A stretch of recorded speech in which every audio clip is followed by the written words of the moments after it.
वफाकी दारकूमत इस्लामाबाद से मैं हूं वकार बगा और आप देख रहे हैं 27 न्यूज HD। आज बात करेंगे शाहनवाज और सारा का जो वाकया हुआ था, सारा कत्ल केस, इस्लामाबाद का अंदोदनाक केस, अमीर अयाज के बिगड़े हुए बेटे का केस और उसने जो मासूम जान ले ली उसका केस। वो केस बड़ा दिलचस्प हो जाता है। इस वक्त पूरे मीडिया की, पाकिस्तान भर के मीडिया की नज़रें उस केस पे लगी हुई हैं। उसके वालदेन, सारा के वालदेन क्या कह रहे हैं, उनकी बाकी चीज़ें कहाँ पे पहुंची, इस वक्त केस में एक्चुअल क्या पोजीशन है, सारा की शादी से पहले की ज़िंदगी क्या थी, सारा के दोस्तों के क्या तासरात हैं, और जो ये अयाज अमीर का साहबजादा शाहनवाज है, इसके क्या ताल्लुकात थे, इन पे बात करेंगे। मगर उससे पहले अगर आपने हमारे चैनल को सब्सक्राइब नहीं किया तो सब्सक्राइब करें, बेल आइकन को क्लिक करें ताकि हमारी वीडियोस आप तक बर वक्त पहुंचती रहें।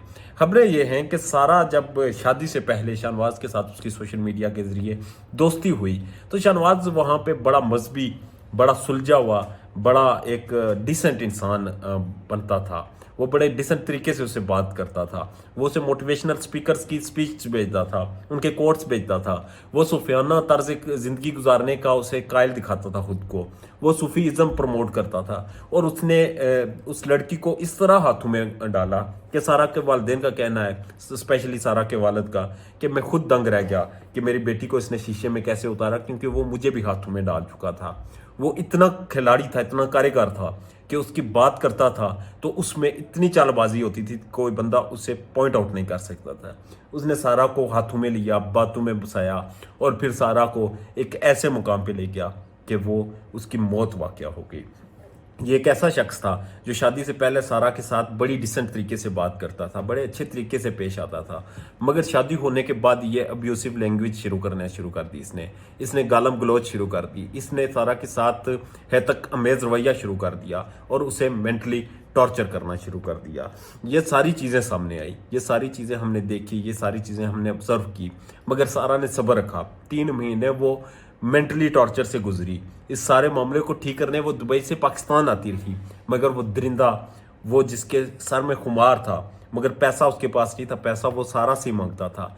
उसके दोस्त सारा के पास बैठते थे, उसे कन्विंस करते थे, उसे लालच देते थे और पाकिस्तान में प्रॉपर्टी का काम शुरू करने के लिए उससे करोड़ों रुपए ये हथिया चुके थे।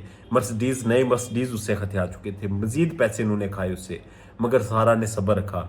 वो चाहती थी ये रिश्ता निबट जाए, वो चाहती थी कि ये रिश्ता आगे चले, मगर वो रिश्ता चला नहीं। वो चला इसलिए नहीं क्योंकि उसने जिस शख्स का इंतखाब किया था वो शख्स घटिया था। वो जिस शख्स का उसने इंतखाब किया था वो शख्स गिरा हुआ था। उसमें ना तो अखलाकी इक़दार थी, ना उसमें इज्जत थी, ना उसमें वफा थी, ना उसमें गैरत थी, ना उसमें शर्म थी। उसने एक ऐसी लड़की के प्यार का मजाक उड़ाया जो अपने वालिदैन के साथ उसने उन्हें कन्विंस किया, उसने अपने दोस्तों को, अपने रिश्तेदारों को कन्विंस किया और इस शख्स से शादी की। और जब शादी हुई, बकौल अयाज मीर के, मैंने पूछा कि तुम इस लड़के के बारे में जानती हो, तो उसने कहा कि मैं जानती हूँ, आप फिक्र ना करें, सब ठीक हो जाएगा। और अयाज मीर ने फिक्र नहीं की, सब ठीक हो गया। उनका बेटा आज भी ठीक है, उनका बेटा आज भी मज़े में है, उसके बेटे को आज भी खुशबू वाले खाने खिला जा रहे हैं। मगर वो मासूम जान जिसने कोई गुनाह नहीं किया था, जिसकी कोई गलती नहीं थी, उसकी गलती सिर्फ ये थी कि उसने एक हलाल रिश्ता कायम किया था, उसकी जान ले ली गई। और उसकी जान का अजाला कौन करेगा? इंसाफ होगा? नहीं होगा। उसके वालिदैन में जो इस कर्ब में मुब्तला हैं, जो तकलीफ़ में इस वक्त गुजरे हैं, उनको इस तकलीफ़ से कोई निकालेगा? कैसे निकालेगा? कब निकालेगा? क्या होगा? इसका अभी तक कुछ इल्म नहीं। मगर जो हालात हैं वो इंतहाई अफसोसनाक हैं। अब देखना यह है कि इसमें मज़ीद क्या डेवलपमेंट्स होती हैं। जब तक मज़ीद डेवलपमेंट्स होती, अपना ढेर ज़्यादा ख्याल रखिएगा और हमारे चैनल को सब्सक्राइब कर लीजिएगा ताकि हमारी वीडियोज़ आप तक बर वक्त पहुँचती रहें। अल्लाह ने के बाद।